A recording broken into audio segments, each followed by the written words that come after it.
Hello everyone, my name's Kirby and this is a day in the life of a mobile mechanic.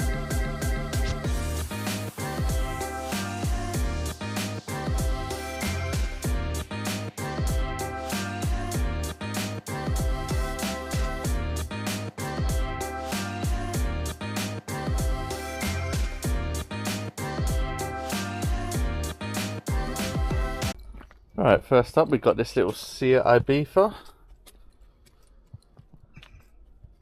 diesel. I'm not sure if it's the 2 litre or the 1.6 CAYC. I think that's the 1.6.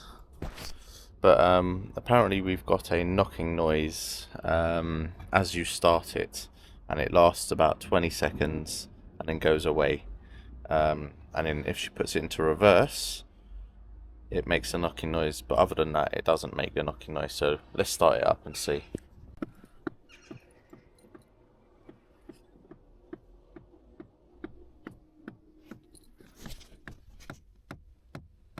There's a noise under there.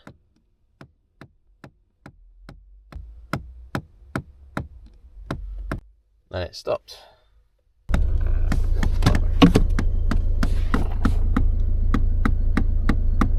And you can really feel it as well. Is it the fan?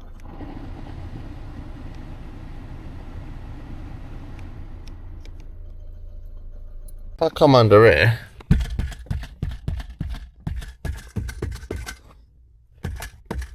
something's definitely broke under there. Let's whip this glove box out.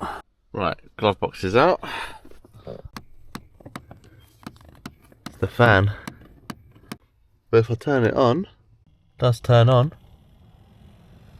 If I turn that on full, you can hear that thumping.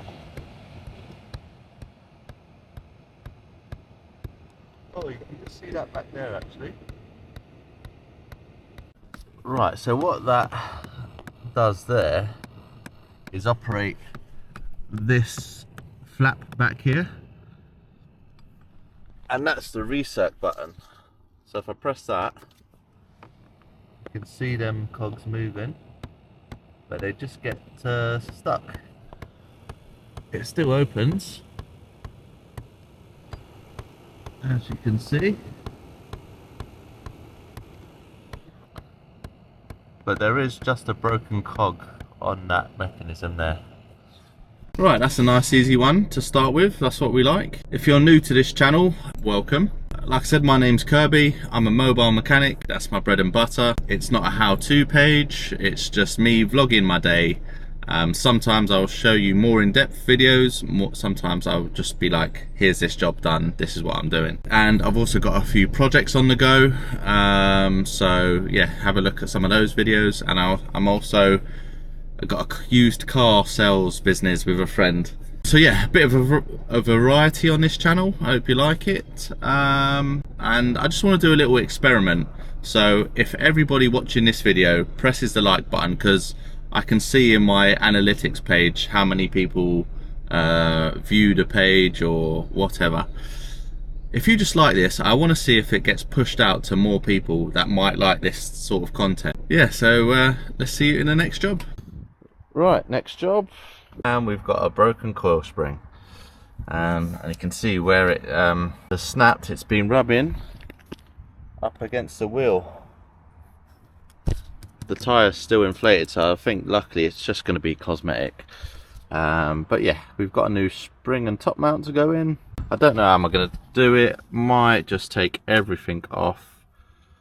I know you can push them down, squeeze them down, but sometimes can just be a bit of a headache doing that. We'll see.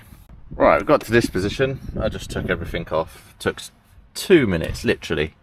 So all the bolts are out the top, but the drop link is stuck. Now, I could cut the spring, pretty dangerous, or I could try and get that side off, which is a bit of a ball ache. I'm going to try and get that side off. I'm pretty sure I'm going to put the lottery on later. Everything has just come off like it's brand new, like the car's just come off the production line. Never happens on these. Normally they snap, as you've seen with the Polo. Normally these round up. These are like a pain, but I've managed just to get my pliers on there. I'll show you these pliers. These are good ones, these. So I think these are, I don't know what they're called, parrot nose, something like that. But yeah, they don't damage the boot either. Win-win. Right, that's out, that's out. Just got to take that drive shaft the rest of the way out, and then we are out with the whole lot. Right, with these top threads, make sure we give that a good rub down with a brush. Bit of WD. 21.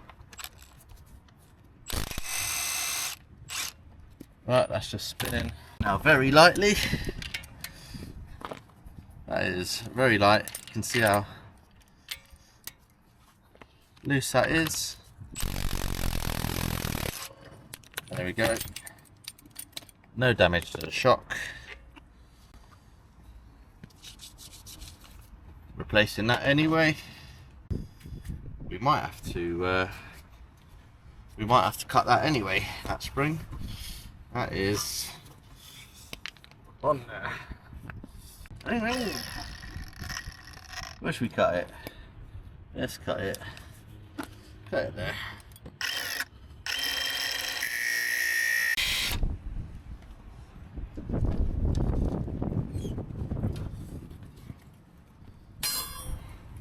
There we go. All loose. Right, little tip when you're fitting springs, just make sure you've got it the right way up, and the way you'll be able to tell is, can you get that top mount in that gap? No, you can't. Can you get it in there and it fits snugly? Yes. And then just to double check, that fits down the bottom nicely. Right, so we've got the new spring compressed down. Right, just make sure the spring is sitting in place.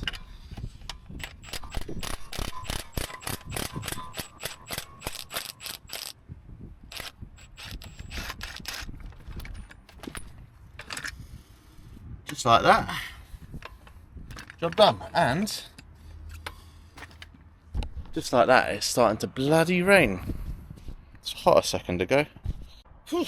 It's been on and off rain, but we've got it done. Whilst I was here, I also diagnosed that Vauxhall Vivaro for a neighbour. He's got a clogged DPF. Yeah, we just got to do the other side now. Right, we're on this side now. And this is why we always do springs in pairs. See that? That cool spring. God knows how long that's been sitting there like that. So it's actually in the cup, but it is snapped. I can tell this side's going to give me trouble. It's not as loose as it was the other side, especially this drop link. So I have to try and get that off first. Actually, that wasn't too bad once that drop link came out. And if you work on cars and don't have a pair of these, get some. Lifesaver. But yeah, better look at that spring. It's just about to go. Right, and that, as if by magic, all done. Both sides. Just got to torque the wheels up. Right, so I'm just going to pop this video in somewhere because this is my only job of today. Is a DPF clean. We've got all our setup here.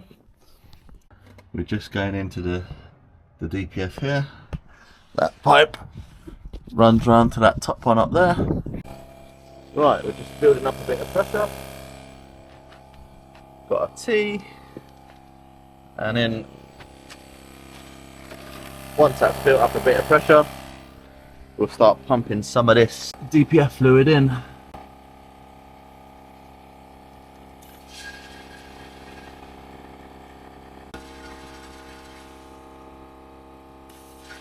So we've pumped in a little bit with the engine off and just let it sit. Now we're running up the engine. Just a few seconds burst on the trigger. There we go, you can see that starting to foam up quite nicely now. Right, bottle's empty. Quite a bit of foam back there, I don't know if you can see that. Right, we'll get the data stream up. So for this we're using a Top-Don RT-Diag Pro, and we're going to search for particulate differential pressure. So it's at 29 millibars at the minute. I'm just going to keep that those revs up. So obviously we want this number to start coming down, and you can see that's dropping now. Right, so it's at idle. Seems to be sitting about 14-15 millibars. Ideally you want that below 10, so I might put a little bit more of a mixture in. If we rev it up to 3000,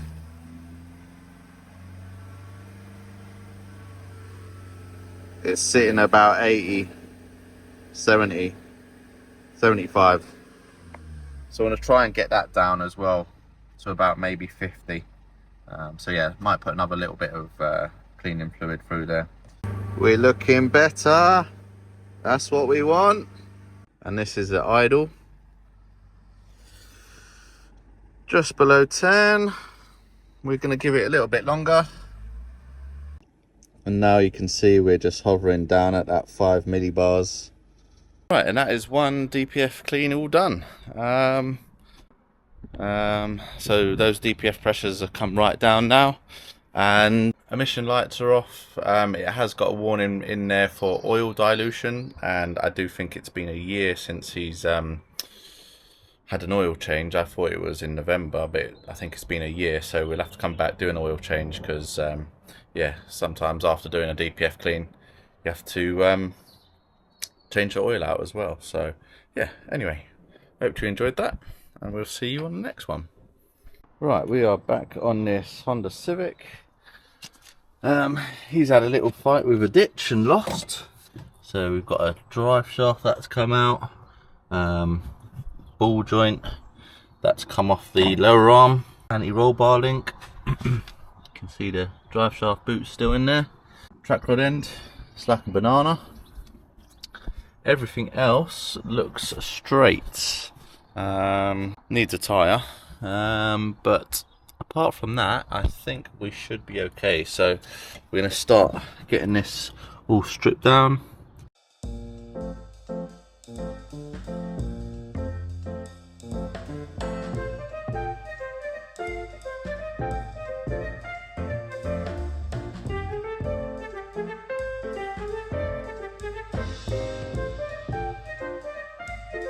Right, I just thought I'd show you guys. You might want to see this tool to get these inner track rod ends off.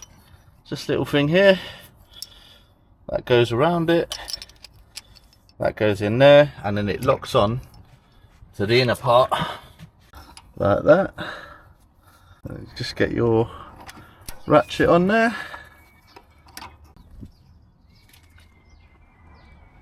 and there we go. And that should be loose enough by hand now. Right, last thing to get out is the drive shaft cup. Right, that's the cup out. It was on there, that's for sure. There is a little circlip just on the end here. So I think it was maybe just getting stuck on that as well, but it's off. That's everything broken off, so we will start putting everything back in. I think we'll start with the drive shaft because that was the last thing that came off. Actually, first I'm going to get all that mud out. He's done a good job there. Right, so a little tip for these circlips: if you just put a cable tie around the circlip, and that will close the circlip in, and you're able to slide the spline bit on and then just bash it in. The cable tie will go that way or break, but at least it'll be past the circlip. Yeah, SMA, South Main Auto, Erico. I watch his channel quite a bit, and he's got loads of tips like this. So yeah, you can't know everything, and you never stop learning. So let's give this a go.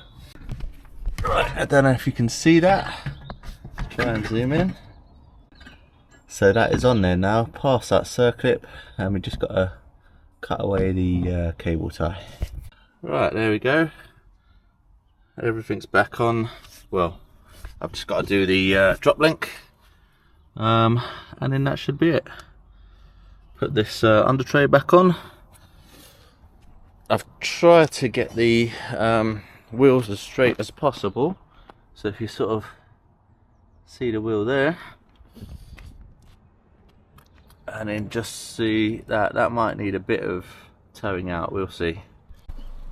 Right, there we go, we're all done. I've actually put some air in this tyre and it's holding, surprisingly. And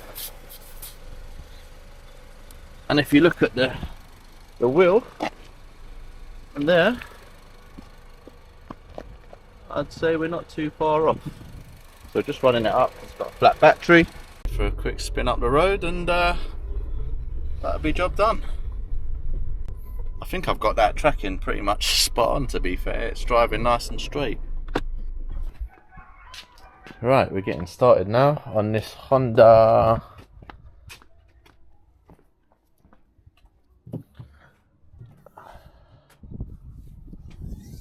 It doesn't even have a name. I don't know, it's a Japanese import, 7-seater sort of thing. But we've got a rear ABS sensor. We've got some rear drop links. Apparently they was on the MOT. But first of all, we're going to try and get this rear sensor out. Then we've got some front pads to do. We did have some bushes to do. I thought he was getting the whole complete arms, but he's just got the bushes, and I don't have my press on my van. It's at the unit, so I'll have to do that another day. And then we was meant to do a service on it. He got the filters. I thought he was getting the oil. He thought I was getting the oil. So do that when I do the bushes. Not a big problem. But yeah, let's get started. Right, hopefully that light isn't too bright for you guys. Let's try and crack this bolt off.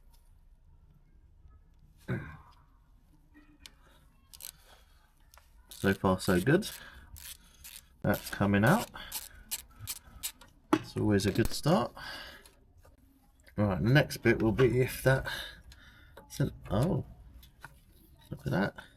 That has moved very easily. No way. Look at that. ABS sensors don't come out like that. Now we've got a brand new second-hand one going on. This is the problem sometimes with these import cars. You just can't get new, or you can't get a variety of parts. So this is gonna have to do. See what happens. Fit this. Right, that's one job done. Let's get these drop links done. Most likely be a bugger. Right, when the gun doesn't work, we've got a 5mm Allen key in there with a spanner. Let's see if this will get it undone. Oh, it's coming. That's just very tight. Put into a bit of heat.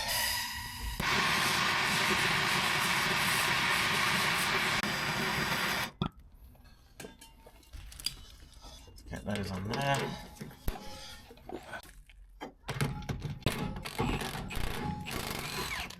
Voila. This is the reason I absolutely hate working on cars. 2 bolts, 2 nuts. In theory, taking a nut off should take 3 or 4 seconds. Because everything's rusted, I don't know, I've got the other one off. That was 15 minutes. This one, I tried heating it up. Just keeps spinning. Access isn't great. So that's another 15 minutes. So half an hour so far to take off 2 nuts. Now I've got the angle grinder out.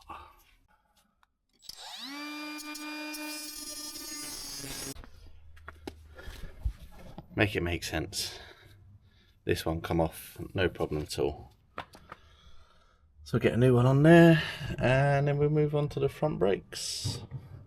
I've just come to do front pads, but they've got loads of life left on them.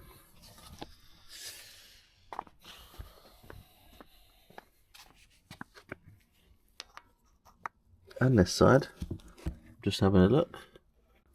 Don't know why he wants front pads doing. Right, I'm just on a test drive because we've still got these lights on the dash. Although I checked the live data of all the wheel speed sensors, they're all working. But as we're driving, it's not showing anything's happening with the ABS pump, like the solenoids. And we've got no brake pressure. So there's this one, brake pressure, and it's showing NA. So I think we might have a fault with the ABS pump as well. Yay. But that's where I'm going to leave this video today. I'm going to come back and have a look at this ABS problem. I'll have a quick look at fuses, but to be honest, yeah, that's another job. That's another day. It's nearly 6 o'clock now, so yeah. Anyway, if you've enjoyed today's video, like I said at the start, please hit that like button. I want as many likes for this video, see if it gets pushed out to a wider audience. Yeah, and subscribe. See you on the next one.